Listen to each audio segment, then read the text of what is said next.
అందరూ తెలిసి పంచామృతాలతో అభిషేకం చేస్తూ ఉంటారు.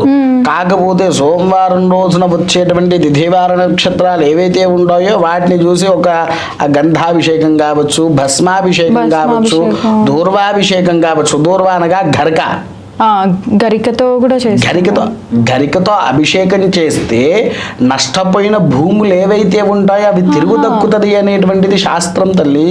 అంటే బిల్వ పత్రాలతో తెలుసు కానీ గరికతో అనేది ఉంటుందంటారా? ఇది నువ్వు దూర్వాలు అనేటువంటిది ఆయనకు పెడితే పోగొట్టుకుంది ఏదైనా తిరిగి వస్తుంది అనేటువంటిది శాస్త్రం. 4వ సోమవారం మాత్రం ఖచ్చితంగా పసుపుతో కానివ్వండి, లేకపోతే మనకు నవధాన్యాలు కావచ్చు వాటితో మాత్రమే చేయాలి. ఆఖరి సోమవారం. ఎందుకు గురువు గారు అట్లాగా ఆఖరి సోమవారం? సుమంగళి సౌభాగ్యంతో ఉండడానికి. ఒకవేళ ఈ సోమవారంలో గనక త్రయోదశి వస్తే, ఈ సోమవారంలో గనక త్రయోదశి వస్తే నువ్వుల నూనెతో మాత్రమే అభిషేకం చెయ్యాలి.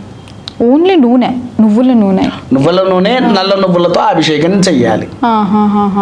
ఓకే. ఇంకా ఈ పంచామృతాలతో చేయకూడదు?